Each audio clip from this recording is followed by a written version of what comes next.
Bonjour chers auditeurs pour ce nouveau Libre Journal du jeudi. Ce Libre Journal sera consacré aujourd'hui au thème que faut-il penser de l'ingérence américaine et israélienne en Iran et au Liban. J'ai invité Pierre Le Vigan, philosophe. Ses deux derniers livres viennent de paraître, L'erreur de Rousseau et L'Europe à l'endroit, Libérer l'Europe de l'occidentalisme et de l'euromondialisme aux éditions de la Barque d'Or. Pierre Conessa qui va nous rejoindre, haut fonctionnaire, historien, spécialiste des questions stratégiques internationales et militaires.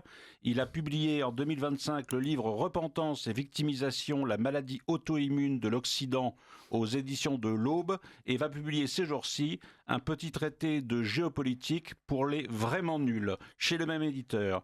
Et puis Daoud Bouguezala, journaliste, collaborateur à la revue Éléments et qui a écrit un certain nombre de textes sur l'Iran notamment, depuis maintenant quelques semaines, voire quelques mois. Alors, la première question qui me semble devoir être posée, qu'avez-vous, Daoud Bouguezala et Pierre Le Vigan, qu'avez-vous pensé au lendemain des frappes américaines et israéliennes sur l'Iran, puis sur le Liban? Qu'avez-vous pensé, comme ça, à brûle-pourpoint de ces deux frappes? Et est-ce que vous avez été inquiet pour ce qui se passait déjà à l'époque, lorsque ce conflit a éclaté? Alors, Pierre Le Vigan. Bonjour Arnaud. Bonjour. Eh bien, il y a la forme et il y a le fond.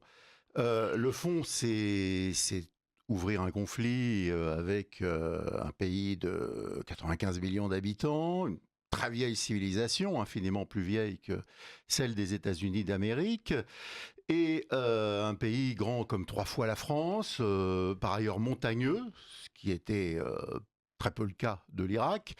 Et donc, j'ai cité le nombre d'habitants de l'Iran, c'est plus de 2 fois le double de la population de l'Irak.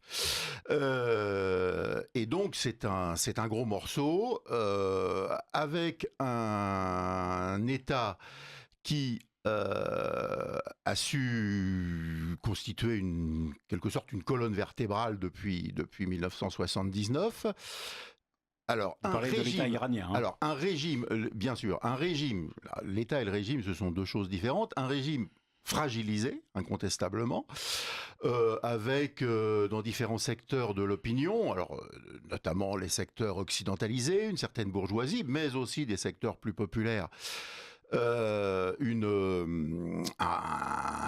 manque de soutien très clair vis-à-vis du régime, dû notamment aux problèmes économiques, eux-mêmes qui viennent en bonne part des mesures économiques prises contre l'Iran quasiment depuis la révolution islamique de 1979. On dit quand même 13 millions de soutiens au régime. Alors, est-ce que c'est beaucoup? Est-ce que c'est de la propagande iranienne? Est-ce que c'est la propagande occidentale? Je crois qu'on ne le saura jamais. Non, ouais. Mais on ne sait pas si le régime est encore, si je puis dire, majoritaire ou s'il est minoritaire. Simplement, ce qui est certain, c'est que et là, on en arrive à la forme, c'est qu'une guerre déclenchée sans déclaration de guerre, une sorte de Pearl Harbor, commençant par la décapitation d'une autorité religieuse, c'est un petit peu l'équivalent du pape chez les catholiques, c'est pas de nature à donner un signal aux gens hostiles au régime, aux gens partisans, soit d'un changement profond du régime, soit même d'abattre le régime, ce qui ne veut pas dire abattre l'État. Mais donner un nouveau régime à l'État iranien, c'est pas de nature à les encourager, parce qu'on ne libère pas, entre guillemets, hein, bien entendu, un peuple à coups de bombe. Hein, voilà, donc ça c'est l'aspect, en quelque sorte, formel, qui bien entendu est choquant parce qu'il contrevient à toutes les règles du droit international. Et alors on a coutume souvent à droite de ricaner du droit international, mais en fait le droit international ce n'est pas autre chose que la civilisation, hein, c'est-à-dire que ça a commencé par le droit des gens, il y a eu Grotius, etc. Ça a pris forme au moment de la paix de Westphalie en 1648, et en fait c'est un acquis de la civilisation. Or, dans cette guerre telle qu'elle a été déclenchée, eh bien en fait les civilisés sont les Iraniens, et les décivilisés sont les Israéliens et les Américains. Alors n'oublions pas quand même que l'ONU n'a pas été consultée, que le droit international n'a pas été consulté non plus. quoi qu'on pense de ces instances qui sont un peu obsolètes aujourd'hui, et que le droit dont vous parlez n'est pas forcément le droit tel qu'on en parle en Occident pour opérer des missions humanitaires aux droits de l'homiste, pour en même temps génocider certains peuples, comme ça a pu se faire en Irak, en Libye, en Syrie et ailleurs. À chaque fois, c'est les droits de l'homme qui priment. Or là, la nouveauté, c'est que Trump intervient avec Netanyahou intervenant d'ailleurs en premier auprès de Trump, pour justement essayer de ne pas utiliser une rhétorique occidentale habituelle, mais pour tout simplement dire que politiquement, il n'y a rien d'autre à faire que de bombarder l'Iran et le Liban, parce qu'il y va de la question de la survie et de la question de la bombe atomique que les Iraniens ne possèdent pas, mais qu'ils essayent de mettre en place, comme beaucoup de pays d'ailleurs en Occident, y compris Israël, et qui justement n'a pas lieu, et c'est ce qui probablement fait qu'il y a un prétexte aujourd'hui dans cette guerre, entre d'un côté ceux qui disent que l'uranium enrichi ne l'est pas si tant que ça, ce sont les Iraniens, et puis les Américains et les Israéliens qui poussent au contraire à cette espèce de guerre préventive dont on parle pour justement démonétiser ce que peuvent faire ou dire les Iraniens sur la bombe atomique. Alors, juste deux choses pour pas monopoliser la parole, hein, mais la bombe atomique, Israël ne la prépare pas. Elle l'a depuis très longtemps, oui, et elle l'a eu avec l'aide de la France. Quant à la bombe atomique iranienne, ça fait 25 ans qu'on nous explique que l'Iran est à la veille quasiment de l'avoir.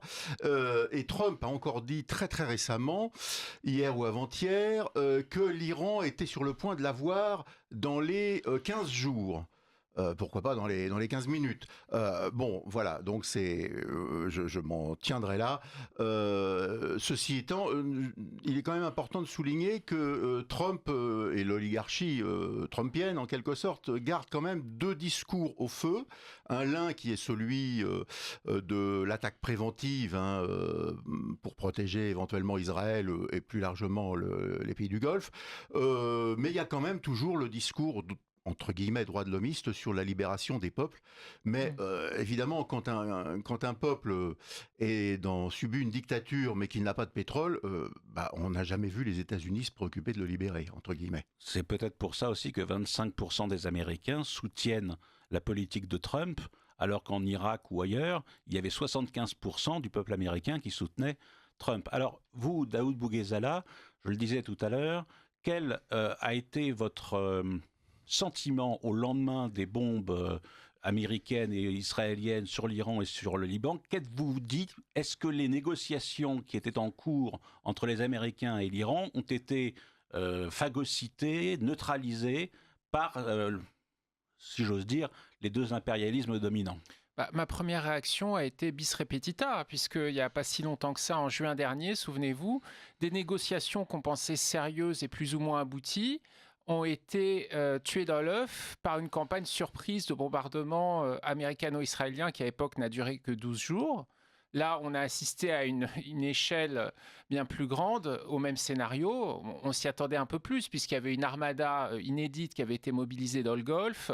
Il y avait des pressions croissantes des voyages de Netanyahou à Washington, Trump qui soufflait le chaud et le froid, et puis une espèce de parodie de pourparlers à Oman et un peu en Suisse et à Vienne, où il y avait des espèces de bouvards et pécuchés du Trumpisme qui étaient Kushner et Witkoff qui n'y connaissaient rien, qui exigeait ni plus ni moins que la capitulation de l'Iran, c'est-à-dire non seulement la question nucléaire que vous avez évoquée, mais la question balistique, qui est peut-être encore plus important aux yeux de Trump et des Israéliens. Et d'ailleurs, l'ironie de cette guerre, que soulignait déjà Bismarck en son temps, des guerres préventives, c'est que on a provoqué ce qu'on voulait empêcher. C'est-à-dire qu'à force de dire Trump, oui, attention, l'Iran avec son arsenal balistique peut mettre le Moyen-Orient à feu et à sang, c'est exactement ce qu'avait annoncé Larijani, le président du Conseil de sécurité assassiné il y a quelques jours.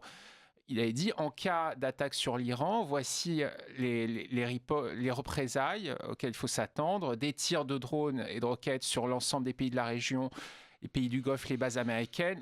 La circulation dans le détroit d'Ormuz sera sera menacé. Israël, ça va sans dire. Et alors, on reviendra peut-être sur le cas du Liban, qui est un peu plus complexe, qui est aussi important. Et pour terminer là-dessus, j'avais une idée qui m'est un peu sortie de la tête. En tout cas, Daoud Bouguezala, vous avez été étonné quand même par cette intervention, cette attaque, cette agression. Est-ce que vous croyez que les négociations allaient prendre le pas ou qu'elles allaient aboutir, ou vous croyez au contraire que c'était bidon? Mais personne n'y croyait aux négociations, j'ai l'impression. C'est-à-dire que d'un côté, vous aviez les ennemis farouches du régime iranien qui expliquaient, oui, ce sont de parfaits hypocrites, des gens roués à diplomatie, qui ont toujours un double discours, un double agenda. Et puis de l'autre, vous voyez, face à l'intransigeance des exigences des États-Unis de Trump, il n'y avait pas vraiment de dialogue possible. On a l'impression que ça a été une espèce de théâtre d'ombre, un jeu dupe. Et les Iraniens ont peut-être été surpris par la première frappe qui a tué Khamenei. Mais bon, c'est des gens qui ont une certaine expérience. Et ils ont vu que l'armada déployée, ne serait-ce que par son coup au large de l'Iran, avait bien un but guerrier immédiat. Alors justement, vous avez publié plusieurs articles sur le site de la revue Éléments, dont un au lendemain vraiment des frappes américaines et israéliennes.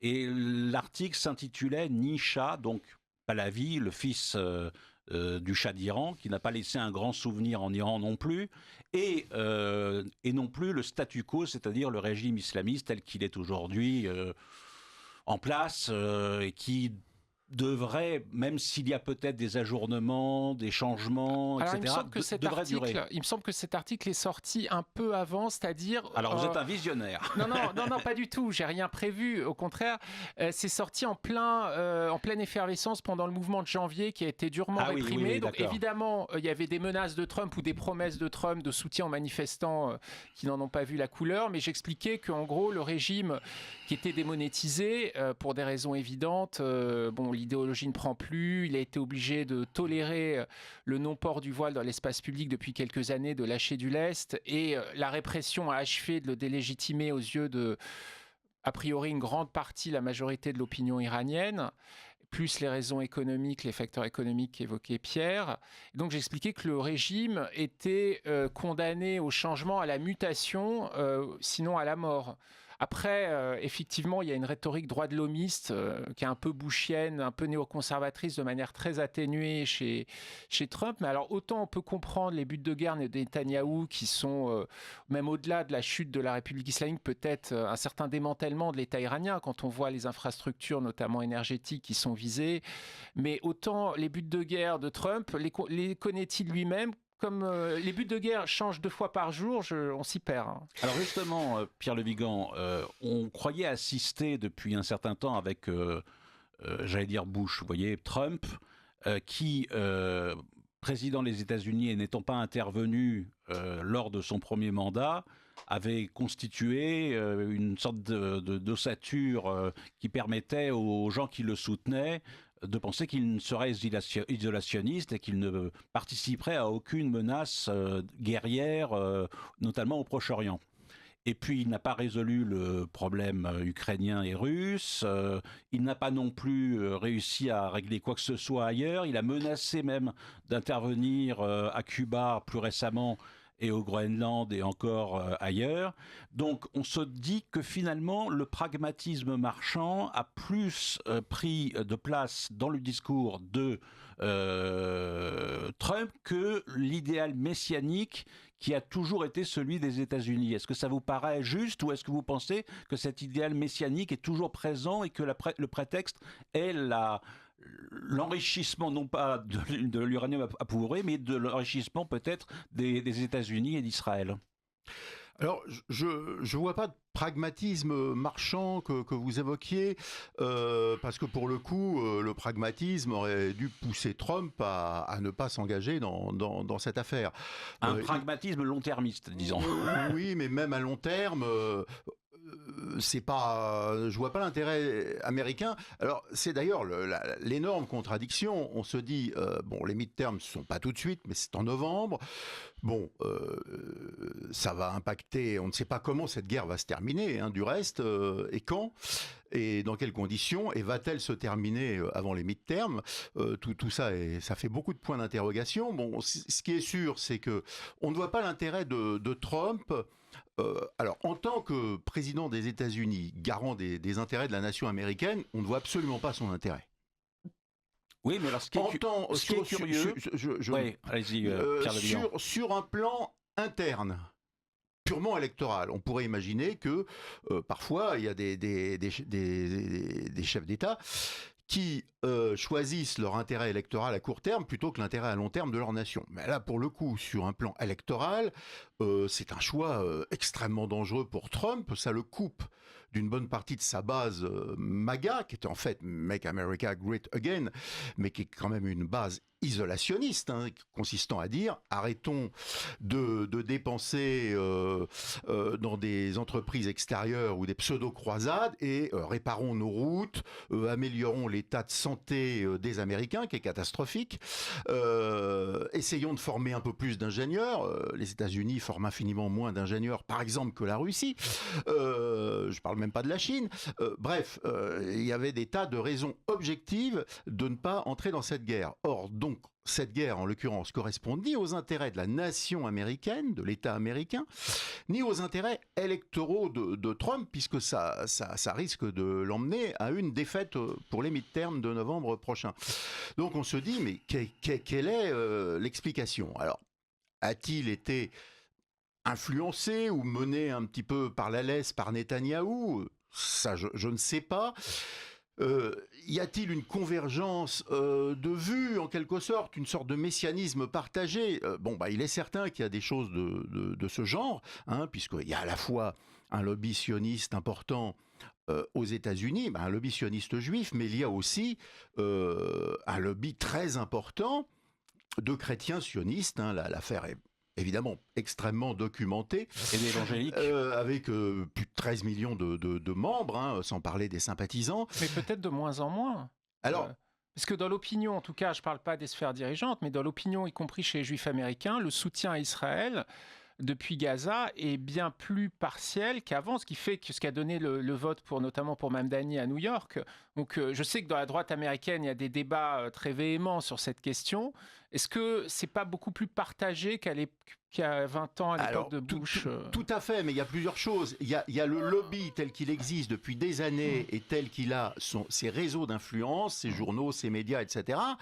Et il y a effectivement sur le fond la base même du peuple américain, y compris des juifs américains, qui sont largement hostiles à la politique de Netanyahou. Mais ceci dit, ce ne sont pas eux qui sont au sommet du lobby, alors ni du lobby de la droite juive américaine, ni au sommet du lobby de la droite chrétien-sioniste américaine. C'est ça le problème. C'est de même que le CRIF représente extrêmement peu l'opinion des Juifs. Oui, puis ça a donné l'ambassadeur américain Kabi en Israël, qui a un discours plus expansionniste que le ministre de Netanyahou. Qui a dit effectivement le projet d'il y a 3800 ans dans l'Ancien Testament d'un Israël qui aurait droit à un territoire du Nil à l'Euphrate est parfaitement légitime. Et effectivement, pour rater la venue du Messie. Oui, dans une optique juive. Mais qu'importe le pour, quelque chose. Si, c'est pour le athée. Non, mais j'entends bien. Mais ce qui est important, c'est qu'au jour d'aujourd'hui, ça valide l'expansionnisme de Netanyahou. Mais effectivement, la question est que les lobbies tels qu'ils sont constitués, effectivement, sont de moins en moins représentatifs de la base de l'Américain moyen et même du juif moyen qui est... on l'a vu, tu le disais fort justement, n'a pas hésité pour une partie, hein, pas à 100% évidemment, mais n'a pas été rebuté par la possibilité d'avoir un maire musulman à New York. Donc effectivement, il y a une déconnexion. Mais encore une fois, le problème, c'est que quand la base évolue, les instances qui contrôlent les médias n'évoluent pas au même rythme et n'ont surtout pas envie de s'aligner sur la base. Les médias restent, enfin disons, les chrétiens sionistes restent extrêmement bellicistes. La question qui nous laisse interdits, c'est de savoir comment se fait-il que Trump se fasse influencer. Alors, je ne sais pas si c'est l'action des lobbies qu'on a évoquées, mais on n'est plus à l'époque de George Bush. Trump était le premier à dénoncer l'aventurisme guerrier, les guerres néoconservatrices au Moyen-Orient, l'Irak, l'Afghanistan, qui ont coûté tant de morts aux États-Unis pour des effets politiques désastreux sur le terrain. Donc la vraie question est...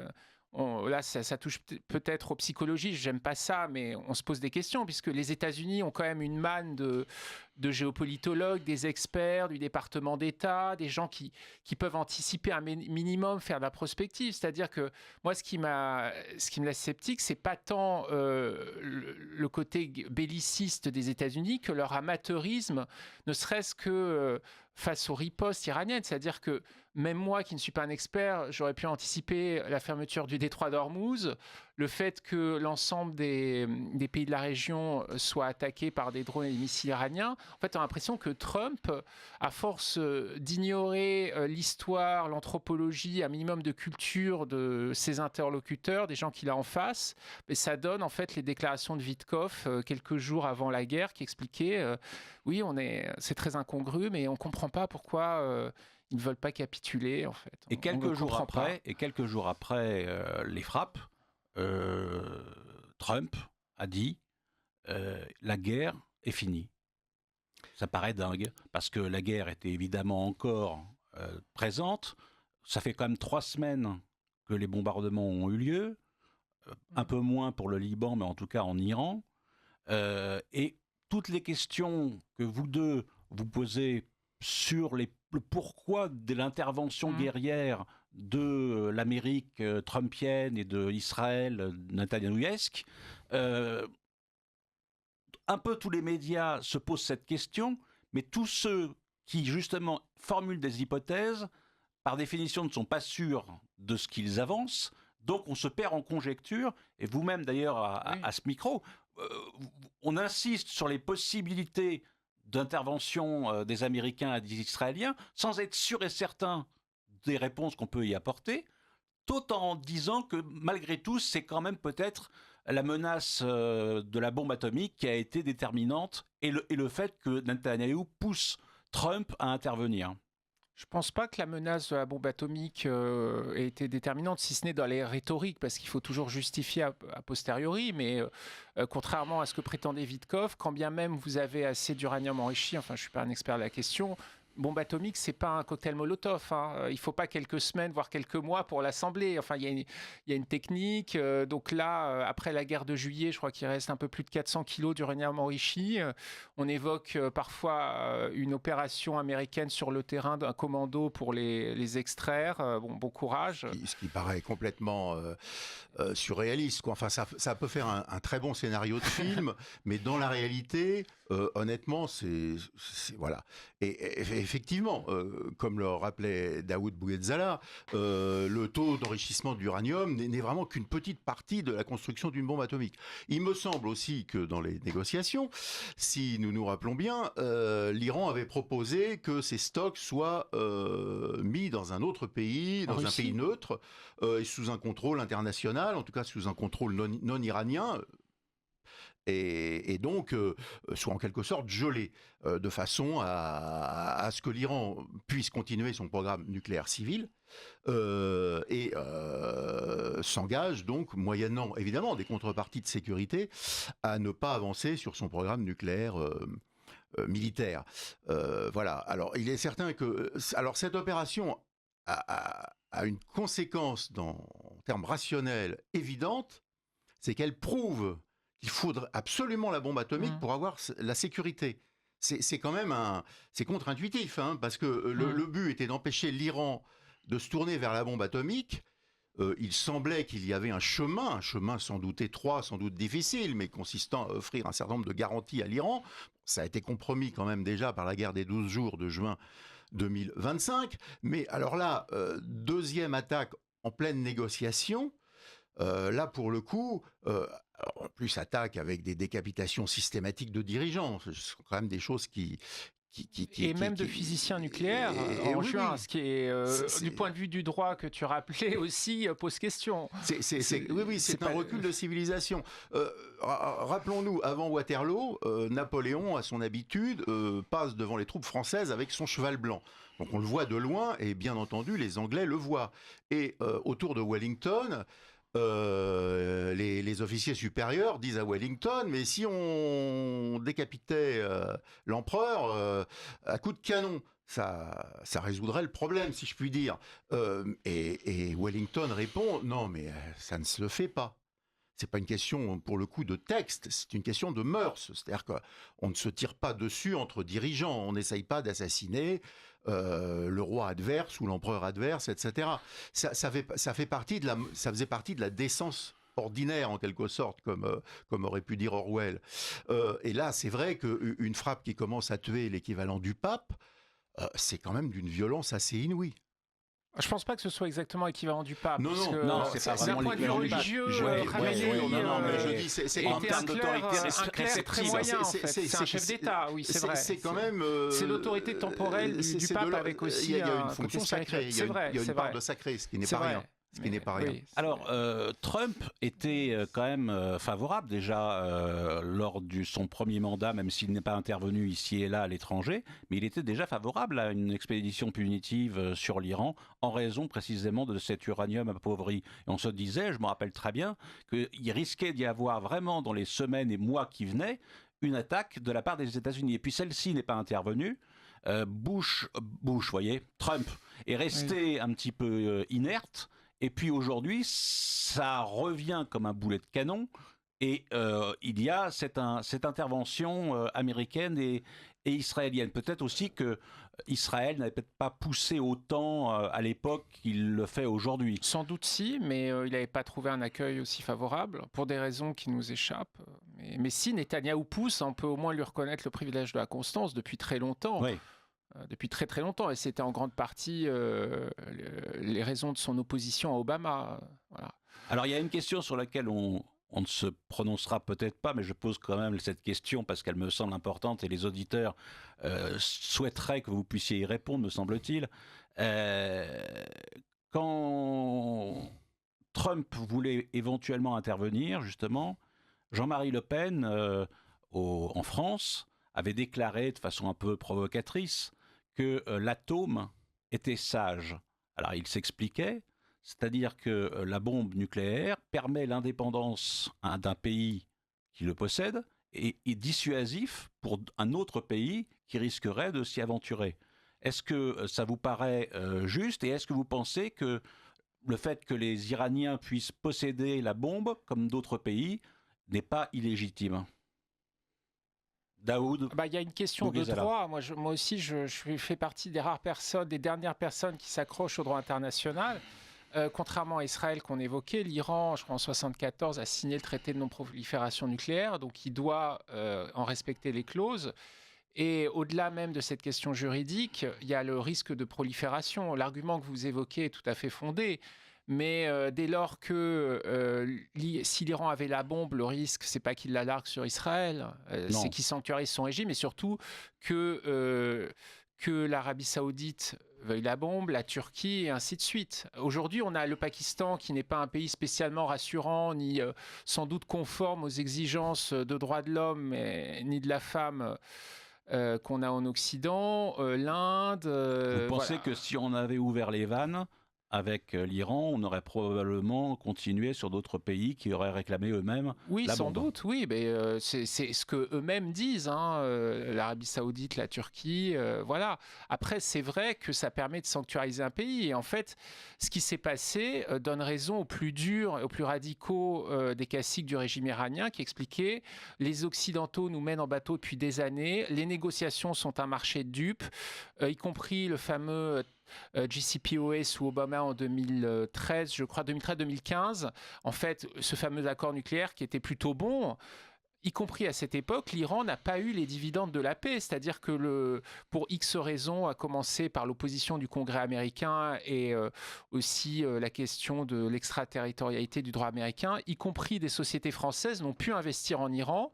les promesses de libéralisation, d'abandon des sanctions n'ont jamais été tenues, ou alors vraiment des demi-mesures. Et finalement, là, comme on l'a dit, en juin et aujourd'hui, on a 2 rounds de négociations qui aboutissent à des guerres. Donc finalement, malheureusement, les ultra-conservateurs du régime, les plus durs, les plus intransigeants, la situation leur donne raison.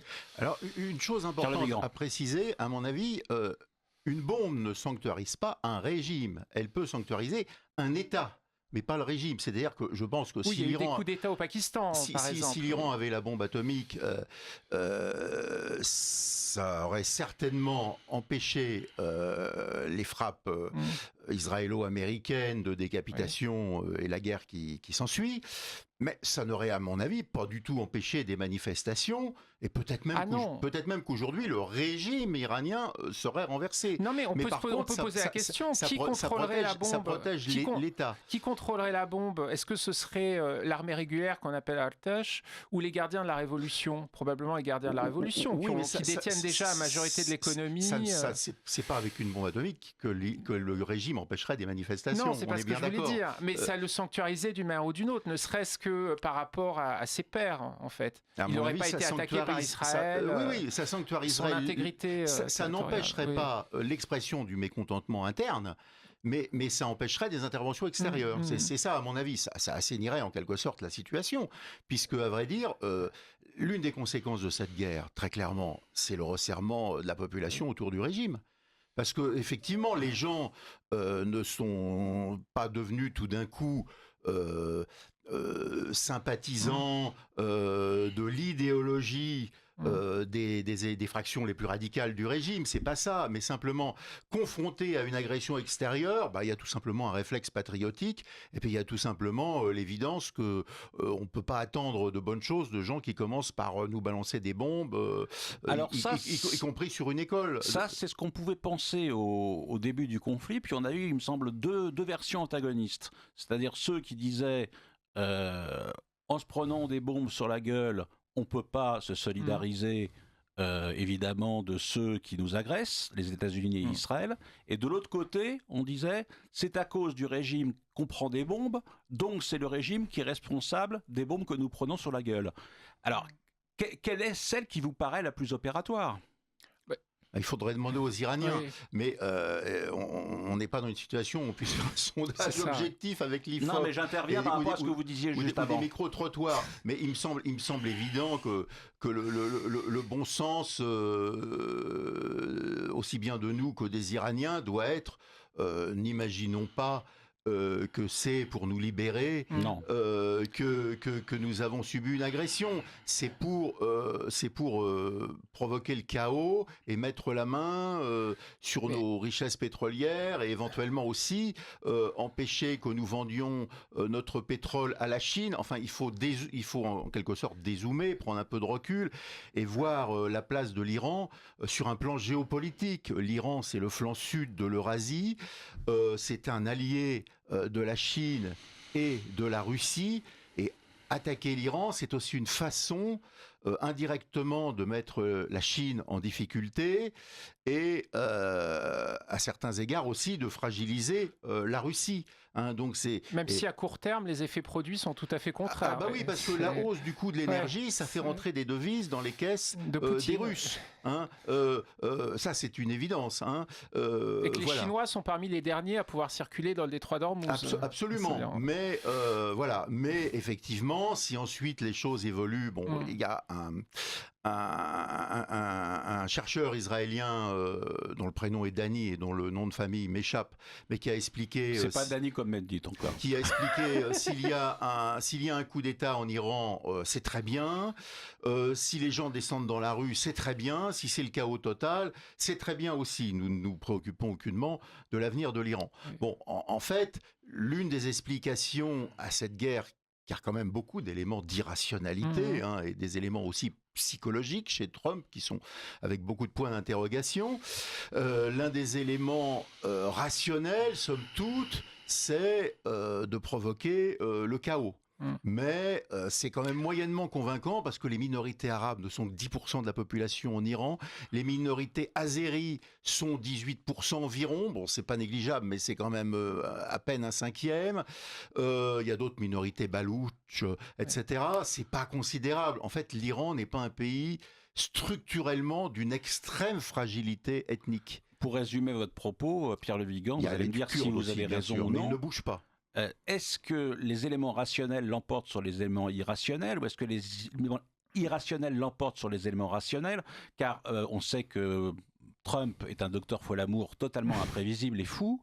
De l'autre côté, Netanyahou ne l'est pas moins. Ah, mais je pense que Netanyahou, comme dit Pierre, est tout à fait rationnel. Les trois objectifs que tu évoquais... En étant aussi excessif. Mais justement, si on vise une espèce d'affaiblissement structurel de l'Iran, le scénario en cours est tout à fait cohérent. Le chaos dans la région. Bien au-delà de l'effondrement du régime qui effectivement été très hostile à Israël. Mais oui, une puissance de 95 millions d'habitants, extrêmement éduquée avec des ingénieurs, quand on veut avoir l'hégémonie sur le Moyen-Orient, effectivement, au-delà de la menace sécuritaire, Netanyahou n'a aucun intérêt à avoir un Iran puissant et démocratique. Si on prend les discours au pied de la lettre, non. Est-ce que finalement, Israël et Netanyahou ne souhaitent pas, à travers la bombe qui serait un prétexte, tenter que le grand Israël du Nil à l'Euphrate puisse précisément avoir lieu? Est-ce qu'il voit si loin? Je pense... Ou est-ce que ça vous paraît effectivement dans logique? ce cas-là, il voudrait annexer l'Irak, ce qui me paraît tout à fait extravagant. Vous savez, on ne peut pas faire fi des populations, enfin, ou alors on va les... Et c'est pour ça que je vous dis, il n'est pas forcément aussi rationnel que ça. Non, je pense que Netanyahou est un homme politique extrêmement rusé, extrêmement intelligent, qui est beaucoup moins idéologue qu'on ne le croit, qui a une forme de pragmatisme dans l'extrémisme. Je sais que ça paraît un peu oui, mais c'est paradoxal, mais effectivement, il a signé un retour en politique tout à fait inattendu, avec vraiment les messianistes juifs les plus extrêmes, parmi ceux qui avaient soutenu l'assassinat de Rabin il y a 30 ans. Et effectivement, il a cet agenda-là, mais n'oubliez pas que... Et puis, entre-temps, il y a eu le 7 octobre, qui a redessiné toute sa stratégie de riposte, puisqu'auparavant, il avait fait assez peu de guerre. Et à partir de là, qui aurait dit que là, le 7 octobre, ça fait 3 ans presque. C'est 2023. Voilà, 2023. Qui aurait dit qu'après ce camouflet, cette incurie totale et si meurtrière pour Israël, Netanyahou aurait survécu? On ne sait pas d'ailleurs s'il a survécu. La question se pose aujourd'hui, on ne l'a pas vu. Il a survécu politiquement jusqu'ici. Ah oui, voilà. D'accord. Donc, oui. Ce qui est quand même une prouesse. Je ne pense pas qu'il ait d'agenda idéologique. Son agenda est beaucoup plus, à moyen terme, en tout cas, c'est survivre politiquement, survivre juridiquement, échapper à la justice et rester comme un premier ministre de l'État d'Israël qui aura effectivement sanctuarisé le territoire, affaibli l'ensemble des ennemis, et voilà. Il me semble que Netanyahou, c'est un peu le miroir inversé de Trump. Avec Trump, on se dit, mais vraiment, quel est son intérêt en tant que garant des intérêts des États-Unis d'Amérique et quel est son intérêt au plan électoral? Et à chaque fois, on se dit, non, vraiment aucun intérêt en tant que chef d'État et en tant qu'homme politique cherchant à gagner les élections intermédiaires, les midterms, et aucun intérêt non plus. Et au contraire, une prise de risque énorme de perdre une très grande partie de sa base, qui ne sera pas forcément compensée par quelques extrémistes chrétiens sionistes. Et donc, par contre, Netanyahou, en politique intérieure, il a énormément de casseroles, donc il a intérêt à ce que la radicalisation, la dramatisation de la situation internationale fasse que ces casseroles, le traitement de ces casseroles, si je puis dire, soit repoussé d'autant. Et quant à son projet géopolitique, bon, bien entendu, du Nil à l'Euphrate, c'est quand même un peu extravagant, mais en tout cas, annexer, bon, ils ont commencé à le faire, déjà avec le Golan, le sud de la Syrie, le sud du Liban jusqu'au fleuve Litanie, se donner en quelque sorte de l'air, la totalité bien sûr de la Cisjordanie, se donner de l'air, sans parler alors là, ça nous obligera à remonter un petit peu dans le temps, mais enfin bon, l'affaire de Gaza est quand même assez liée aussi au gaz qu'il y a au large des côtes de Gaza. Donc, se donner de l'air, se donner un peu plus d'espace, une sorte de de grande Palestine, entièrement sous contrôle d'Israël. C'est certainement son objectif. Bon, ensuite, annexer la moitié de l'Irak, je pense qu'il est suffisamment... C'est pas qu'il y verrait un inconvénient moral, si je puis dire, bien entendu, mais je pense qu'il est suffisamment réaliste pour considérer que ça sera peut-être au mieux dans une génération, si c'est possible. Et par ailleurs, il il voulait faire avant, il l'a fait après. Il a aussi un agenda politique immédiat, puisque en plus des midterms, il y a les élections israéliennes qui vont arriver à l'automne. Et comme tu l'insinuais, Pierre, il fait l'unanimité sur le plan diplomatique avec l'opération en Iran. C'est quasi consensus en Israël, donc carton plein. Alors, plusieurs messages d'auditeurs. Bonjour, compte tenu des populations historiques qui vivent en Palestine, je vous parle de toute la région qui englobe Israël. Je pense que l'installation d'une confédération israélo-palestinienne à la façon de la confédération helvétique serait un moyen honorable pour en finir avec le conflit permanent et non la solution à 2 États. Cette confédération pourrait même se rassembler à la façon du Benelux avec la Jordanie et le Liban. Qu'est-ce que vous en pensez ? C'est une très belle idée sur le papier, mais comment unir des gens qui ne veulent plus vivre ensemble ? Enfin, je pense que le 7 octobre a marqué une rupture de part et d'autre. Il ne faut pas oublier que le 7 octobre, les raids qui a eu la razzia, comme le dit Gilles Kepel, ça a été fait par des gens qui étaient de parfaits familiers des Israéliens qu'ils ont massacrés, puisqu'ils allaient travailler chez eux, etc. Et à partir de là, ça a été un traumatisme total.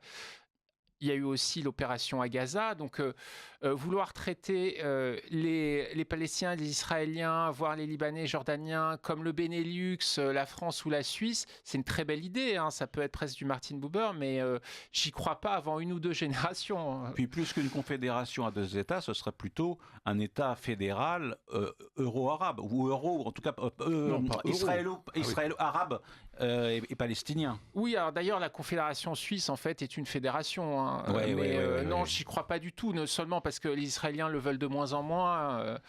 Mais le paradoxe, c'est que je pense qu'on va arriver de fait à une situation où Israël sera menacé démographiquement par sa minorité arabe et faute d'accepter 2 États, on va aller vers la formation de Bantoustan. Donc finalement, je pense que c'est le grand argument d'Eli Barnavi que j'avais interviewé il y a quelques mois, et je pense qu'il a raison, c'est-à-dire que les suprémacistes, les messianistes, à la Ben-Gvir, Smotrich et leur allié Netanyahou, finalement, à force de refuser un État palestinien, ils menacent la pérennité même de l'État d'Israël. Oui, alors justement, c'est un petit peu ce que je disais précédemment, c'est-à-dire que les 2 États, est-ce que c'est encore possible ? Puisque vous dites que celui de la fédération judéo-arabe est impossible. Mais je suis d'accord, les 2 États, c'est de moins en moins possible, puisque la séparation est de plus en plus difficile, ne serait-ce qu'avec la colonisation intense de la Cisjordanie. Mais en fait, j'ai envie de dire, rien n'est possible à ce stade. On a une espèce de pourrissement de la situation, Pierre Le Vigan. Alors oui, la proposition de cet auditeur, bien sûr, ça renvoie à l'idée d'un seul État laïque, mais c'est un petit peu comme pendant la guerre d'Algérie, c'est-à-dire que à un moment donné, il y a un tel fossé de sang entre les communautés que c'est malheureusement pratiquement inenvisageable. Alors le problème de la solution à 2 États, c'est que de toute façon, la Cisjordanie est complètement mangée par les colonies. Il n'en reste pratiquement plus rien. Quant à Gaza, on va pas revenir sur l'état épouvantable dans lequel est Gaza, sur les dizaines de milliers de morts.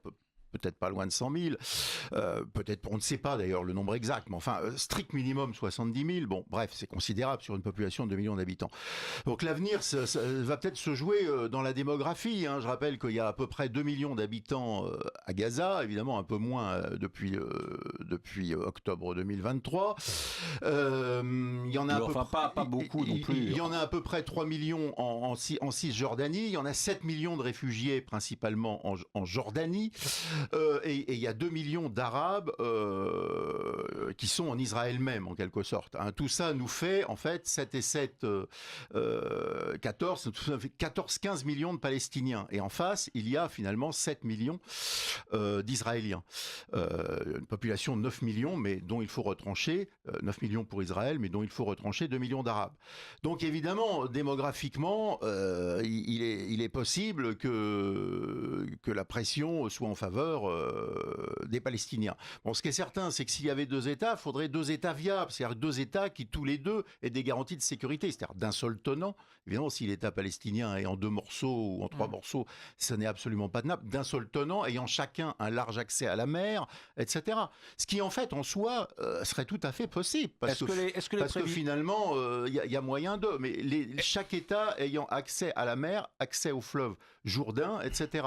Est-ce que ce qui avait été prévu entre Israël et la Palestine en 1992, et éventuellement ces 2 États en Cisjordanie et à Gaza, était pour vous un plan qui allait de pair avec ce qu'on pouvait souhaiter ou défendre, ou ça vous paraissait déjà une forme hybride de 2 États? C'est déjà totalement négatif pour les Palestiniens. Si on veut retrouver les propositions de découpage à peu près équitable, il faut remonter au plan de William Peel des années 1937. Et là, on trouve des propositions de découpage relativement équitables. Bon, à l'époque, ceci dit, il y avait encore 70% au moins de la population de la Palestine qui était arabe. Mais ce qu'il faut bien voir, hein, c'est quand même, il faut remettre les choses dans leur perspective. Hein. En 1850, il y a à peu près 12 000 juifs en Palestine. Et il y a à l'époque de 350 000 à 400 000 arabes palestiniens, musulmans ou d'ailleurs chrétiens. Et donc, les descendants de ces 10 000 juifs de 1850, en fait, il suffit de faire une projection démographique, il y en a guère plus de 100 000. Ça veut dire que sur les 7 millions de juifs, en dehors de 100 000, tous les autres sont le fruit d'une immigration. Donc il y a eu une immigration, en quelque sorte, de remplacement, qui a chassé les autochtones. On pourrait même parler de grand remplacement, en l'occurrence. Et donc, il y a un problème qui ne remonte pas seulement à 1947, ni même à 1920, à la création du mandat britannique sur la Palestine et la Jordanie. Il y a aussi un problème d'une immigration tellement invasive, avec les moyens de la communauté juive mondiale qui ont permis de racheter les terres aux propriétaires, plus les achats de terres sous la pression de groupes armés. Hein, qui font que en 47, les Britanniques ont anticipé la fin de leur mandat tellement ils étaient trois petits points, tellement ils n'en pouvaient plus de cette affaire de Palestine et ils ont remis le bébé à l'ONU parce que pour eux c'était ingérable. Rappelons-nous ne serait-ce que l'attentat de l'hôtel King David. Donc il y a un problème fondamentalement. Ce qui est en cause, c'est quand même le projet sioniste originel de vouloir s'installer en force sur un territoire et d'en faire non pas seulement une zone de peuplement où il y aurait des juifs, mais d'en faire un État juif. Et après d'en faire un État exclusivement juif. Ce qui est quand même la position actuelle de l'État d'Israël. C'est un État pour les juifs. Et si on n'est pas juif, on est un citoyen de seconde zone. En Cisjordanie, il y a quand même aussi une situation d'apartheid. Il y a des routes pour les juifs, bien entretenues, et des routes mal entretenues et chaotiques pour les Arabes, avec des checkpoints épouvantables. Et un harcèlement permanent de la part des colons. Et un harcèlement permanent. C'est-à-dire qu'il y a le refus d'une société, en quelque sorte, multiculturelle.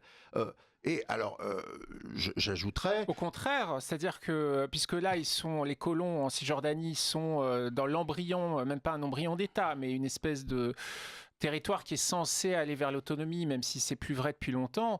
C'est-à-dire qu'ils sont pour une société multiculturelle séparée chez les autres. Ouais. Mais du côté israélien, là, effectivement, comme le dit Azmi Bishara, qui aime bien citer Ronnie Broman, c'est un État juif et démocratique, démocratique pour les juifs et juif pour les arabes.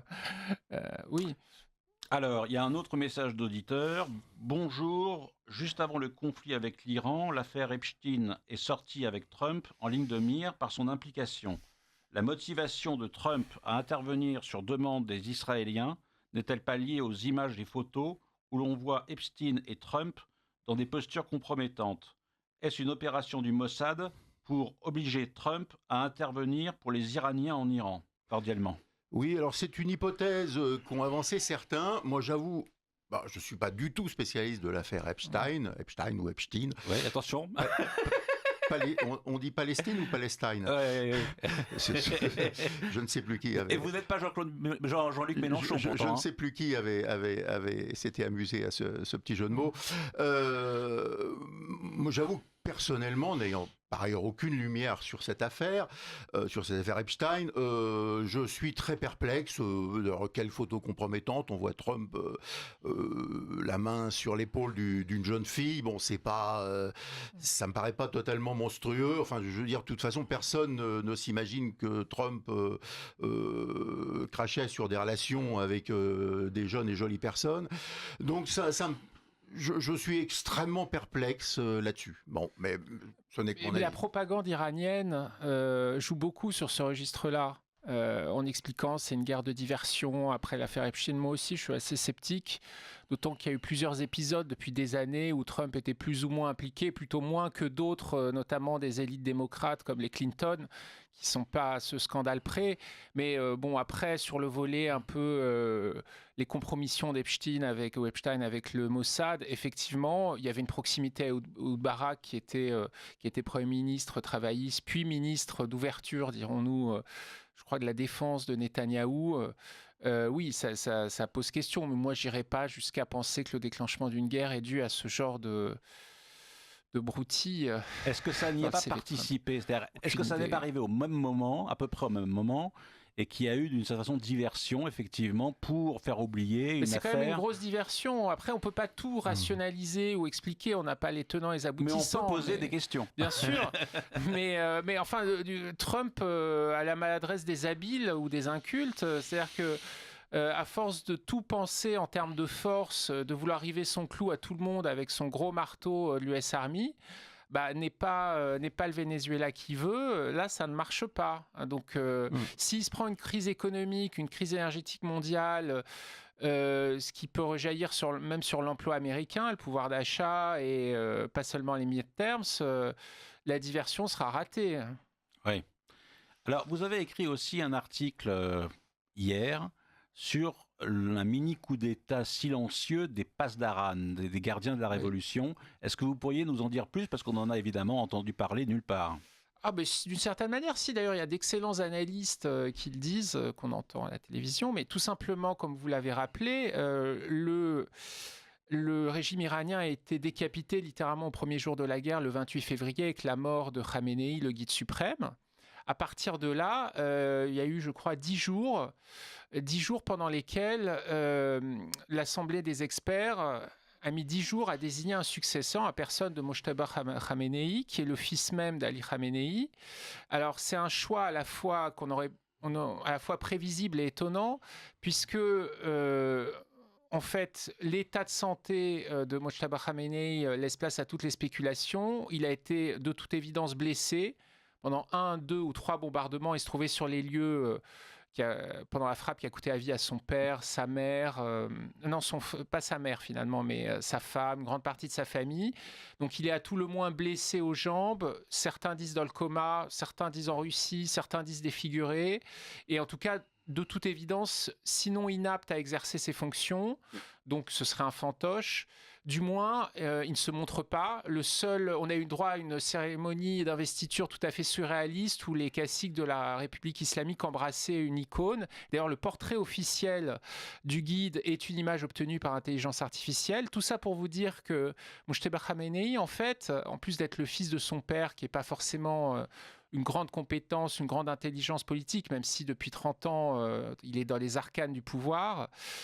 C'est un gardien de la Révolution qui a combattu pendant la guerre Iran-Irak dans les années 80, qui est très proche des gardiens. On sait que les gardiens ont imposé à l'Assemblée des experts son élection, tant et si bien que sur les 88 membres, une bonne quinzaine a boycotté, mezzo voce a dénoncé ces pressions. Et donc, tout laisse penser que, avec la décapitation du régime, finalement, on a une élite de gardiens de la révolution peut-être la plus intransigeante qui gouverne, ce qui n'est pas exactement le résultat que souhaitait Donald Trump. Est-ce que vous pouvez nous rappeler le chiffre, le nombre de pasdaran, de gardiens de la Révolution dans le pays? Parce qu'on annonce des chiffres, mirobolants oui, parfois. C'est des chiffres mirobolants. C'est quelques centaines de milliers, oui, pas mais plus. Ce qui est déjà énorme, mais il faut... dans les 150 000, oui, je mais crois. Pierre, il faut ajouter par extension les forces de milice populaire des Bassidj. Donc je ne sais plus si on agglutine, si on agglomère tout ça, si on arrive à 500 000, etc. Puisque c'est des forces qui participent notamment à la répression des manifestations. Et on a assisté ces derniers jours d'ailleurs à une surenchère dans les assassinats ciblés de la part de l'armée israélienne, où même des pasdaran de rang très intermédiaire ont été visés. Donc on se demande, mais en fait, est-ce que la finalité, c'est de tuer 150 000 personnes? Oui, ce qui sera très compliqué, dispersé partout. Ce qu'il faut... Oui, mais le chiffre ne paraît pas extravagant, parce qu'encore une fois, il faut quand même le rapporter à un pays de 95 millions d'habitants. C'est pas la série d'Assad. Oui, voilà, quoi. En Allemagne nazie, il y avait quoi? Il y avait 400 000 SS, je crois, sur un pays de 80 millions d'habitants. Bon, bah là, s'il y a 150 000 pasdaran plus les autres milices qu'évoquait Daoud, ce n'a rien d'extraordinaire pour un pays ça montre juste la nature semi-totalitaire. Exactement, ça montre la nature à la fois polycentrique et très structurée du régime. Et pour utiliser un mot à la mode qui m'énerve un peu, ça explique sa résilience malgré l'extrême affaiblissement économique, la décapitation d'une grande partie de sa nomenclatura. Effectivement, il y a une dimension un peu arborescente, presque soviétique, où le régime aime bien mettre en concurrence. Par exemple, il y a 16 agences de renseignement, donc comme vous le savez, 2 armées parallèles, ce qui fait que lorsque vous coupez une tête à l'hydre, ça repousse aussitôt. Alors, c'est effectivement un aspect qui a été souligné, par exemple, contrairement à l'Irak, puisque c'est quand même un précédent dans la région. L'Irak, tout était très hiérarchisé à partir du Raïs, qui était Saddam Hussein. C'était donc une organisation très verticale. Alors en Iran, c'est différent. Le régime a une structure très décentralisée. Et donc, plus en plus, d'ailleurs. Et donc, effectivement, c'est un peu comme des rhizomes de bambou, en quelque sorte. Vous en coupez 1, 2, 3, une dizaine, mais en fait, ça continue de pousser. Ça continue de fonctionner, il y a des automatismes, il n'y a pas un point où on coupe tout. C'est une république deleuzienne. Voilà, c'est tout à fait une république deleuzienne, oui, tout à fait. Et d'ailleurs, Khomeini, qui était un grand spécialiste de Platon, en fait, il a islamisé le modèle de la République des gardiens de Platon. C'est un régime fondé sur le règne des gardiens. Pas forcément au sens où on l'entend aujourd'hui, où ça s'est militarisé avec les gardiens de la Révolution, mais déjà, ça se voulait une espèce d'oligarchie clérico-politique qui a été de plus en plus militarisée, et surtout ces jours-ci. On se demande d'où partent les décisions lorsqu'il s'agit de bombarder l'Arabie Saoudite, Dubaï, etc. Le renseignement israélien américain est très fort, vu les cibles qu'ils ont pu tuer, mais comme ça a été de plus en plus décentralisé, parce que nécessité fait loi, effectivement, on a l'impression que les centres de décision sont de plus en plus éparpillés. Oui, il faut voir qu'effectivement, on est extrêmement près du monde grec. Platon était influencé par des auteurs égyptiens, par des auteurs d'Asie mineure, persans, évidemment, et la réciproque est tout à fait vraie.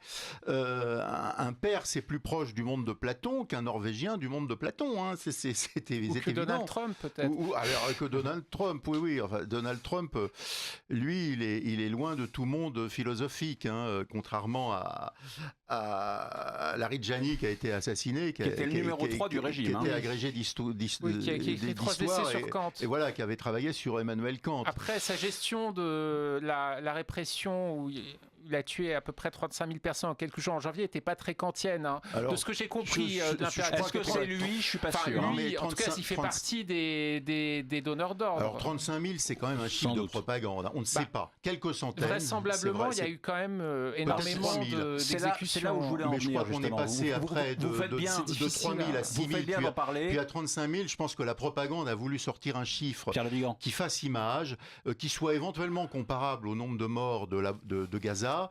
Et je pense que là, c'est de la pure propagande. Alors, vous faites bien d'en parler parce que on ne le saurait que quand il y a une commission d'enquête internationale. C'est ce qui nous manque. Alors, je reviens au propos initial, c'est-à-dire que vous avez signalé que le régime avait fait tirer sur la foule en Iran, qu'il y avait eu 60 000 morts. Non, la propagande, au moins 35 000. La propagande c'est très difficile, effectivement, occidentale dit 30 000. D'accord. Mais on était peu de jours avant à 3 000. Donc j'imagine que l'un des prétextes de Netanyahou et de Trump a été aussi de montrer en quoi cette république islamique était répressive et pouvait être même extrêmement répressive et autoritaire. Est-ce que là, on n'a pas justement un élément de réponse qu'on essayait de trouver tout à l'heure pour les raisons pour lesquelles Trump est intervenu, ou est-ce que ça vous paraît trop raison ou prétexte résiduel? En tout cas, dans la rhétorique de Netanyahou, qui est effectivement bien plus cohérente, c'est effectivement le but de guerre annoncé, c'est de dire on veut créer les conditions dans lesquelles le peuple iranien pourra se libérer par lui-même.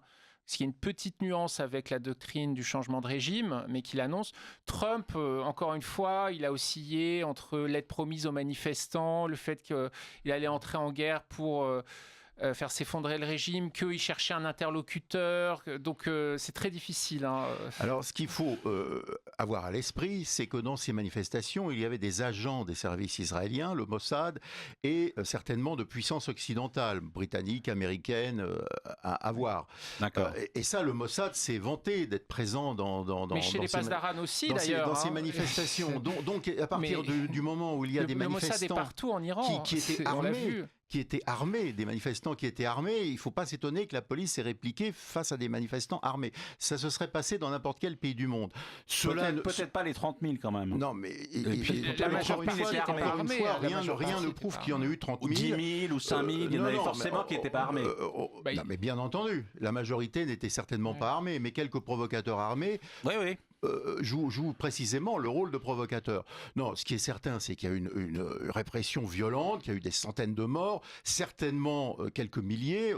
À une époque, on parlait de 3 000. Ça paraissait relativement étayé. Après, on est passé tout d'un coup de 3 000 à 30 000, sans raison apparente, sauf les raisons de la propagande. Hein. De toute façon, ça fait trop. Mais de toute façon, ça fait toujours trop, même s'il n'y en a vu que 3. Mais effectivement, c'est pas pour les droits de l'homme qu'il y a eu une frappe américano-israélienne.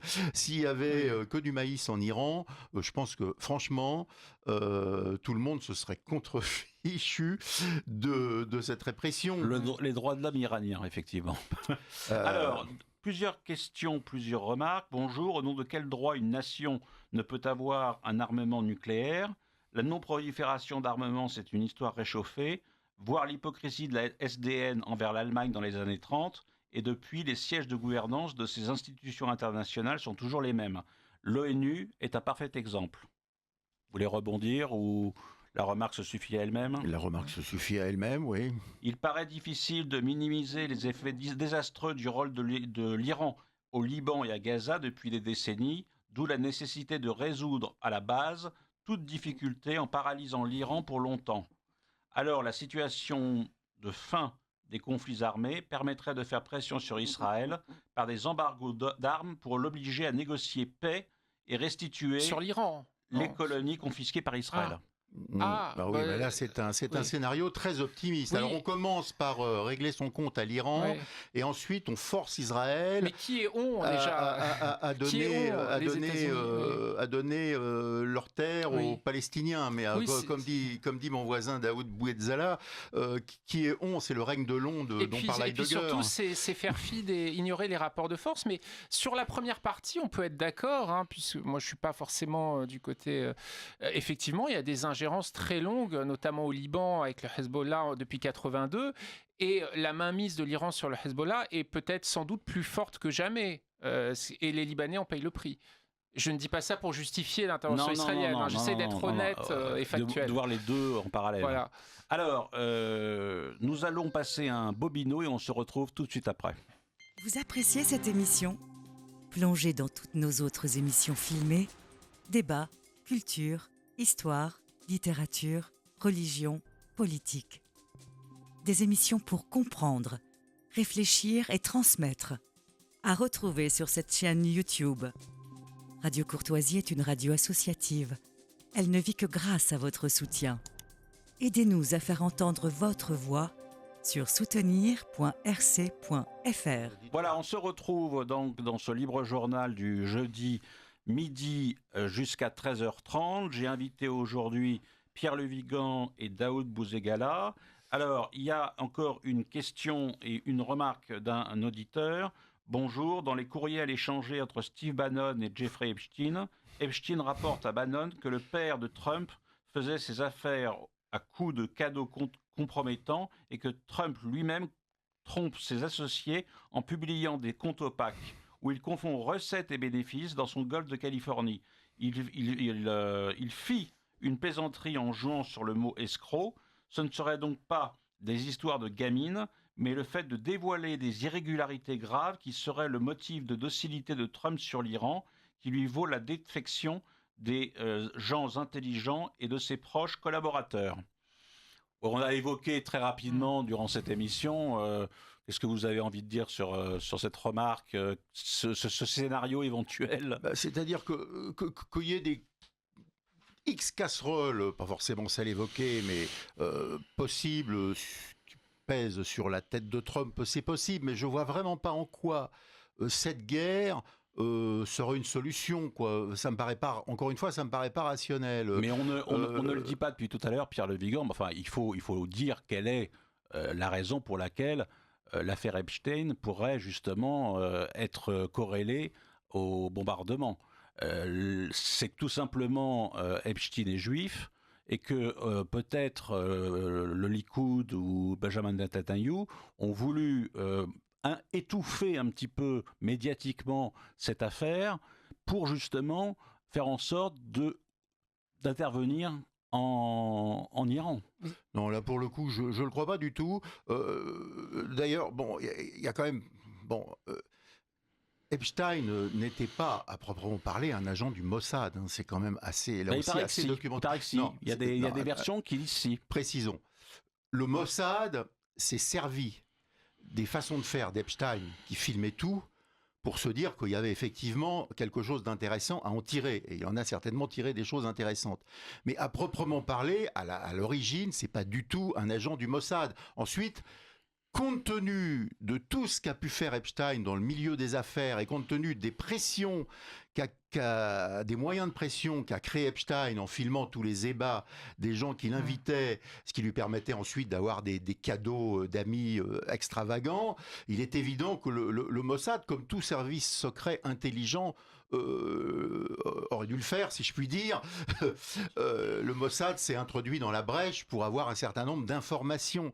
Mais à l'origine, Jeffrey Epstein n'est pas, dit sa compagne Ghislaine Maxwell, n'est pas, quelle que soit leur origine, un agent du Mossad. Simplement, le Mossad a utilisé effectivement cela pour avoir un certain nombre, j'imagine, de moyens de pression. Mais je crois qu'il ne faut pas surestimer les connexions entre l'affaire Epstein et cette guerre. Alors, Daoud Bouzegala. Il y a un point, alors moi je suis totalement étranger à l'affaire Epstein, comme dirait Jacques Lang, mais il y a un point qui est intéressant à la question. Et c'est effectivement les démentis des responsables des renseignements et du contre-terrorisme américain de l'administration Trump, les démentis publics qui expliquent qu'il n'y a ni danger nucléaire croissant, ni danger pour les États-Unis venant de l'Iran, donc qui démentent littéralement les allégations de Trump, alors que je sache, alors il y a un démissionnaire, mais la fameuse Lindsey Graham n'a pas démissionné, n'a pas été limogée, que je sache. Ça me paraît extravagant. Ouais. Oui, le démissionnaire, c'est Joseph Kent, Ouais. chef des services du contre-terrorisme, qui écrit noir sur blanc, et en rendant public les choses, ce qui n'est évidemment pas du tout anodin, l'Iran ne menaçait en aucune façon les États-Unis. Alors là, pour le coup, on est dans la rationalité et dans l'objectivité, quoi, effectivement. Donc il y a d'autres raisons, effectivement, communauté de vision du monde entre Trump et Netanyahou, qui semble bien s'entendre, ça peut jouer. On sait par exemple que Trump a plutôt de bonnes relations humaines avec Poutine. C'est pas pour autant qu'il oubliera ses intérêts de chef d'État américain, mais ça peut jouer. On sait que Trump ne déteste pas discuter avec Poutine alors qu'il déteste Macron, il méprise Macron. C'est comme ça.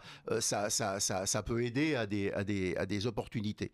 Mais il semblerait quand même il y a une part de mystère qui subsiste parce que c'est pas rationnel. Que Trump a dit, je vous l'ai dit tout à l'heure, que la guerre était finie. Netanyahou a dit que cette guerre n'était pas finie et qu'elle continuerait en profondeur, donc ce qu'il souhaite finalement un nettoyage complet de l'Iran. Est-ce qu'il n'y a pas quand même une sorte de fuite en avant de la part de Netanyahou et au contraire avec Trump une certaine forme de régulation du conflit qu'il ne voudrait pas voir s'étendre? Je pense que alors Trump a la pression des pays du Golfe, notamment pour la paix. Il y a certainement quand même une part de rationalité qui subsiste chez Trump, j'en suis convaincu. Je pense qu'il cherche une porte de sortie qui pourrait lui être offerte par une sorte de médiation non officielle, d'ailleurs certainement, russo-chinoise. Ce qui est important, c'est que cette porte de sortie doit sauvegarder l'amour-propre de Trump. Il faut surtout pas humilier les États-Unis et encore moins humilier Trump. Donc, il y a peut-être un chemin, mais il est étroit. Surtout si vous tuez en face tous les éventuels interlocuteurs, puisque l'Iran, les dirigeants actuels, ont beau jeu de dire mais non, nous ne voulons pas de cessez-le-feu, nous ne voulons pas de nouvelle guerre dans 6 mois, on ira jusqu'au bout, on va survivre, non. Alors, une remarque. Bonjour, l'Iran est un empire indo-européen. Il ne me semble pas qu'il soit de même pour Israël. Alors, outre le caractère assez vigoureux du message dans son affirmation, l'Iran est un empire perse dont la religion principale était le zoroastrisme ou mazdéisme, qui est venu s'intégrer dans l'islam chiite à travers le manichéisme. Et aujourd'hui, Henri Corbin a bien montré l'intégration de l'un par rapport à l'autre. Il ne semble pas qu'il soit de même pour Israël. Ça, j'imagine que c'est un peu une ironie de la part de l'auditeur. Après, il faut faire attention à ne pas essentialiser à partir d'une image figée, essentialiste de l'Iran, parce qu'aujourd'hui, on évoquait les minorités tout à l'heure. Ça ne veut pas dire forcément qu'il y a un risque d'explosion, mais c'est un peu comme la Russie, c'est un empire, une mosaïque de minorités, tant et si bien qu'aujourd'hui, moins de la moitié de la population en Iran a le persan comme langue maternelle. C'est-à-dire que vous avez énormément de minorités, on a cité les Azéris, vous en avez des petites comme les Taloches, voilà, et avec une grosse immigration afghane, même s'ils en ont remigré énormément depuis 2 ans. Et tout cela fait que alors je ne vais pas me prononcer sur le caractère indo-européen ou non de telle ou telle peuplade, mais tout ça fait que c'est une mosaïque qui est même plus forcément unie par le chiisme duodécimain, puisqu'il y a aussi beaucoup de sunnites, il y a une minorité arabe, des Kurdes, etc. Donc oui, je ne suis pas sûr que ce soit une lecture très pertinente en fait. Ça a beaucoup changé depuis. Voilà, c'est ça. Les Kurdes aussi, du reste, sont indo-européens, mais ça ne change pas grand-chose. Et les Hongrois ne le sont pas. Ce qui compte sans doute d'une manière générale, c'est ce à quoi on s'identifie. Par exemple, tous les Chinois s'identifient au Han. Or, en fait, la majorité des Chinois ne sont pas du tout descendants de la branche Han du monde chinois. Mais le symbolique se joue. Et alors, on peut penser, sous réserve de vérification, on peut penser que beaucoup d'Iraniens même s'ils sont, par exemple pour certains d'origine arabe, s'identifient malgré tout à l'Iran, parce que quand même l'Iran c'est la Perse. C'est quand même une histoire extraordinairement glorieuse, hein, qui a plus de 3000 ans, et que finalement, ça peut constituer une sorte de facteur de cohésion. C'est-à-dire que l'identité n'est pas la même chose que l'identification. Hein. La façon dont les gens se voient, c'est quand même valorisant de se dire... Histoire iranienne qu'on est en train de détruire à travers les monuments, notamment historiques et culturels. Ils sont tous bombardés et il reste vraiment rien. Et même quand vous bombardez le Parlement à Téhéran, vous portez atteinte aussi à des manuscrits zoroastriens, hors d'âge. Mais d'ailleurs, par rapport à l'identification, c'est très intéressant. Enfin, je lisais il y a quelques mois le Mahomet des historiens, et en fait, qui est une espèce d'histoire des représentations de Mahomet à travers les cultures. Et en fait, il y a une manipulation, mais...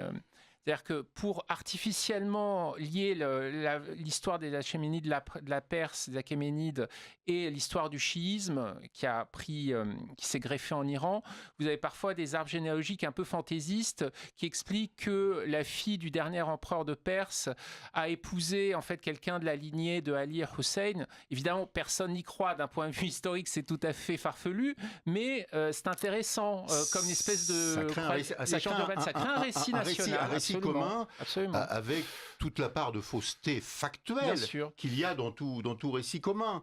Hein, Alors, autre message d'auditeur.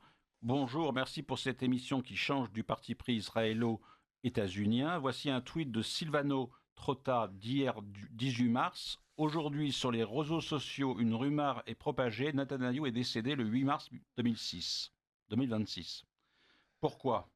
Parce que son fils, qui publie 24 heures sur 24 et 7 jours sur 7, a fait une pause 7 jours sur X du 8 au 15 mars. Cela correspond précisément à la période de deuil juif de Shiva. Le président Trump semble visiblement ébranlé le 8 mars. En représailles, ils s'en prennent désormais aux champs pétroliers et aux infrastructures civiles. Il n'imaginait pas ainsi sans un événement grave comme un assassinat de grande ampleur. Cela concorde également avec les absences étranges au sein du Conseil militaire et des annulations d'événements. Toutes les vidéos que vous voyez de lui après le 3/8e sont assistées par l'IA, donc l'intelligence artificielle, bien cordialement. Qu'est-ce que vous pensez ? Vous étiez au courant ? Oui, j'ai sur Twitter, il y a des éléments de propagande et de contre-propagande avec l'IA de part et d'autre, mais ça me paraît d'autant plus improbable qu'on voit la stratégie iranienne, vu leurs moyens de riposte sur Israël, ce ne sont pas des tirs de précision. Ou alors ça voudrait dire qu'ils sont autant infiltrés en Israël que Israël l'est en Iran. Ça me paraît assez improbable. Ça paraît effectivement improbable. On voit très bien que malgré tout, les tirs iraniens ne sont pas extrêmement précis. Alors ils peuvent, ça dépend de ce qu'on appelle précision, ils peuvent frapper plus ou moins un quartier général, mais pour tuer quelqu'un, il faut une frappe extrêmement précise. Il ne suffit pas de viser le 16e arrondissement. D'autant que Israël est Radio Courtois. Les abris, il faut viser l'adresse précise. Donc, les abris il y a quand même beaucoup d'abris en Israël, a fortiori pour le Premier ministre. Je pense que Benjamin Netanyahou est extrêmement protégé et que c'est pas demain la veille qu'il recevra un missile. Alors, question ultime et la plus difficile peut-être, vous ne lisez pas dans le mar de café. Comment voyez-vous l'évolution en cours ? Est-ce que vous pensez qu'il y a des chances que le conflit s'étende ou au contraire qu'il puisse s'arrêter à un moment ou à un autre ? De toute façon, ça sera le cas, mais un peu plus vite qu'on ne le pense. Et pensez-vous que l'Iran et le Liban et les pays qui pourraient les soutenir peuvent avoir à un moment donné raison de l'impérialisme américano-israélien, ou est-ce que ça vous paraît être complètement dénué de fondement ? Pierre Le Vigan. Je pense, alors moi, je pense que, surtout à l'échelle des pays européens, je pense qu'on aurait dû être condamné fermement cette agression par rapport au droit international, tout simplement, il ne s'agit pas de soutenir le régime iranien, c'est le problème des Iraniens, mais on aurait dû, tout en condamnant d'ailleurs la répression, Enfin bon, c'est pas ça qui change quoi que ce soit, mais condamné de toute façon, de même que cette agression, de même que l'enlèvement du président vénézuélien Maduro. Je pense qu'on ne devrait pas envoyer le Charles de Gaulle en Méditerranée, ça n'a aucun sens. Pourquoi faire? Enfin bon, je pense qu'on ne devrait pas avoir de soldats français dans des bases en Irak, ni dans les pays du Golfe non plus. Voilà. Et je pense que depuis quelques décennies, peut-être l'un des rares endroits où l'armée française et les armées des pays d'Europe auraient dû avoir une présence, peut-être une action, à mon avis, c'est Chypre, pour empêcher le partage de cette île et la création sur un tiers de l'île de la République turque de Chypre du Nord. Et là, par contre, on n'a vu aucune armée d'aucun pays européen. Et quand il s'agit de soutenir par plus ou moins, mais en tout cas de faire mine, bien maladroitement de soutenir malgré tout ce qui est quand même une agression américano-israélienne, eh bien nous sommes ambigus, nous sommes quand même dans un relatif soutien. Même si Macron, on voit bien qu'il fait un pas en arrière. Enfin, au départ, il a quand même été dans un relatif soutien en parlant d'une défensive proactive, soutien etc. de l'agression. Hein. Une défensive proactive d'Israël. Donc, une défensive proactive, c'est quand même une forme indirecte de soutien. Donc, tout ça me paraît pas très sain. On aurait dû condamner fermement en expliquant tout simplement qu'on ne permet pas l'expression d'une souveraineté populaire en commençant par casser la souveraineté nationale, la souveraineté d'un État, parce que la souveraineté nationale est la condition d'une possible souveraineté populaire. Donc on peut regretter qu'il n'y ait pas une plus grande souveraineté populaire pour le peuple iranien chez lui, mais la solution, c'est pas de lui enlever sa souveraineté nationale et de créer le chaos et de tout faire pour créer une guerre civile. La dialectique entre les deux souverainetés que tu soulèves, qui est essentielle, enfin, je pense que c'est quelque chose, un élément que la plupart des dirigeants, dont Macron, n'ont pas du tout à l'esprit, puisqu'on imagine, dans une vision un peu utopique néoconservatrice, que la démocratie est une sorte de colis de Noël qu'on va larguer avec les boys à faveur d'une ingérence, alors que ça n'a jamais marché. Et pour répondre à la question d'Arnaud, en fait, il y a déjà une extension de fait du conflit au Liban avec le Hezbollah et la riposte qui était tout à fait prévisible d'Israël, alors d'une ampleur inégalée avec les drames que ça charge, je ne sais combien, plus de 500 000 déplacés. Et moi, ce qui m'inquiète vraiment, c'est le Liban, en plus de la situation en Iran, où j'ai peur d'un conflit intérieur et qui serait plein d'ingérence, a fortiori si la Syrie s'en mêle. Et on le voit, le sort des déplacés et l'atmosphère de défiance entre Libanais que ça crée, puisqu'on a peur qu'eux craignent à raison qu'il y ait des gens proches du Hezbollah qui soient bombardés. Donc les déplacés sont vus comme des parias un peu à l'intérieur du Liban, étant donné tout le passif qu'il y a dans ce pays et dans la région qu'on n'a pas besoin de rappeler. Là, il y a effectivement un potentiel très, très dangereux. La situation de ce petit pays d'un peu plus de 6 millions d'habitants est depuis des décennies profondément attristante. C'est toute la difficulté d'être à côté d'un État qui est dans un état de guerre perpétuelle contre une partie de la population, quoi. Voilà, quoi. Donc je pense qu'il n'y aura pas malheureusement de solution pour le Liban tant que le problème israélo-palestinien n'aura pas lui-même trouvé une solution. Et je crains que ça ne soit pas demain la veille. Daoud Boughezala. Oui, avec aussi le risque que la Syrie d'Ahmed el-Shara annexe une partie du Liban sunnite, puisqu'on est face à des États faibles, hein, et il se trouve que la politique israélienne ne les raffermit pas vraiment. On est dans des États faibles ou faillis. Ce qui reste de Syrie n'a pas conclu de paix avec Israël, alors que le djihadiste qui fait office de président à Syrie était prêt à des compromis avec Netanyahou, mais Netanyahou a intérêt, dans sa vision, à avoir des interlocuteurs très faibles et une espèce de stratégie de la terre brûlée. Vous croyez à une intervention terrestre ? Ça vous paraît prématuré ? Des Américains en Iran ? Des Israéliens ? Ah non. Des Américains en Iran ? Oui. Alors, peut-être sur l'île de Karg, qui ne fait que 25 km², hein. Bon, c'est le quart de Paris. Paris, c'est 100 km². C'est faisable, là, techniquement, c'est très faisable. On parle parfois d'une intervention terrestre, mais uniquement de l'autre côté du détroit d'Ormuz. Ça me paraît déjà extraordinairement risqué. Je suis très perplexe parce que là, pour le coup, ça rendrait les négociations, fût-ce avec une médiation russo-chinoise, encore plus difficiles. J'espère que non. J'espère qu'il y aura une intercession des grandes puissances, des BRICS en l'occurrence, qui permettra à Trump de se retirer, si je puis dire, sans perdre la face.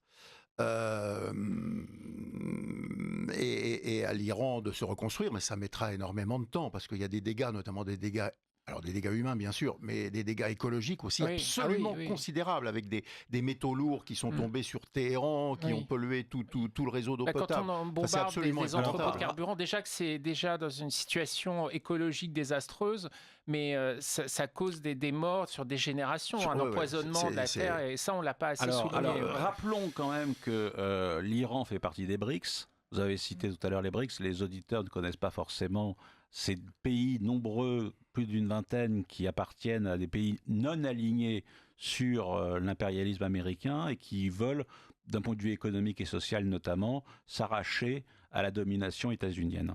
Et là, évidemment, si ces pays-là arguent de leur influence pour tenter d'échapper au conflit iranien et avoir une possibilité de pacification du conflit, cela évidemment irait dans le bon sens parce que cela pourrait atténuer les crimes, les horreurs qu'une guerre peut engendrer, et cela aurait aussi un résultat bénéfique sur les populations respectives. Mais je ne pense pas que Trump s'abstienne d'envoyer des troupes au sol pour ménager les BRICS ou se ménager des négociations. Ça m'a l'air presque une réflexion de trop longue portée pour des raisons beaucoup plus prosaïques. J'imagine que ce qui lui reste de rationalité va faire dire à Trump qu'il n'a aucune envie de prendre le risque d'une opération BD cochon ou d'un fiasco en Iran à la Jimmy Carter à quelques mois des midterms, avec un traumatisme de l'opinion publique, s'il y a des dizaines de morts. Voire des risques sur ces porte-avions, parce qu'il y en a quand même un qui a dû rebrousser chemin. Alors, au départ, parce que les toilettes étaient bouchées, ensuite parce que le lave-linge ou le sèche-linge a pris feu pour le dernier. Enfin, ça fait quand même pas très sérieux. Par ailleurs, ils ont renvoyé, ce qui donne une idée de leur anticipation, ils ont renvoyé leurs chasseurs de mines du Golfe Persique quelques jours, quelques semaines avant l'intervention, alors qu'il aurait pu intervenir dans le détroit d'Ormuz au cas où. Donc là... Mais en fait, les Iraniens mettent très peu de mines a priori, parce que comme ils laissent passer de manière sélective, on va conclure. Ils interviennent avant tout avec des drones, puisque ils laissent passer par exemple les navires chinois. Merci Pierre Le Vigan, merci Daoud Bouguezala. Je rappelle, Pierre Le Vigan, que vous avez publié L'erreur de Rousseau et l'Europe à l'endroit, libérer l'Europe de l'occidentalisme et de l'euromondialisme aux éditions de la Barque d'Or. On peut se procurer ces ouvrages notamment, mais il y en a beaucoup d'autres, sur le site de la Barque d'Or sur Google. Je crois que c'est ce qu'il y a de plus simple. Ou sur Amazon. Sur Amazon, tout simplement. Acheter directement. Ils sont déjà en vente. Absolument, ils sont en vente sur Amazon. Voilà, vous verrez donc toute la production à la fois philosophique, urbanistique, économique et géopolitique de Pierre Le Vigan. Daoud Bouguezala, vous êtes journaliste et collaborateur à la revue Éléments. Je crois que la revue Éléments paraît la semaine prochaine. C'est cela. Vous avez écrit plusieurs articles. C'est un numéro central sur la France. Voilà. Êtes-vous plus française qu'elle, avec une superbe Brigitte Bardot en couverture et avec évidemment l'éloge de ce que la France traditionnelle peut avoir de beau, de bien, de vrai. Voilà. Avec aussi un entretien avec Olivier Zajec sur la pensée stratégique américaine, la politique de Trump. Voilà, que vous avez mené. Très, très bon politiste, Olivier Zajec. Excellent. Merci Daoud Bouguezala, merci Pierre Le Vigan, et on se retrouve, chers auditeurs, dans un mois. Vous appréciez cette émission ? Plongez dans toutes nos autres émissions filmées, débats. On est devant un régime qui, parce qu'il est désavoué par la population, se radicalise comme jamais et se donne les moyens de mater le peuple, avec cette vieille idée qu'il suffit de mater les rebelles pour décourager le peuple et qu'on passe à autre chose. Et c'est, je pense, moins le calcul que le réflexe qui joue dans l'esprit de l'extrême centre de la classe dominante. La note de Terra Nova dit d'ailleurs avec un cynisme vraiment désarmant, on dit écoutez, il faut changer de peuple pour la bonne raison que le peuple vote mal.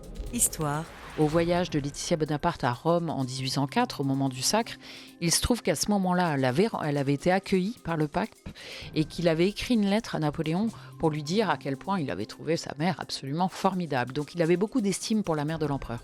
Littérature, politique. Peut-être verrons-nous cela à l'avenir. Des Européens qui, ne pouvant plus trouver de quoi survivre et se développer dans leurs anciennes morphologies politiques telles les nations, auront la nécessité de se rassembler dans de nouvelles organisations qui dépasseront le cadre des frontières que nous connaissions, qui dépasseront le cadre même des continents que nous connaissions, et on verra des choses surprenantes.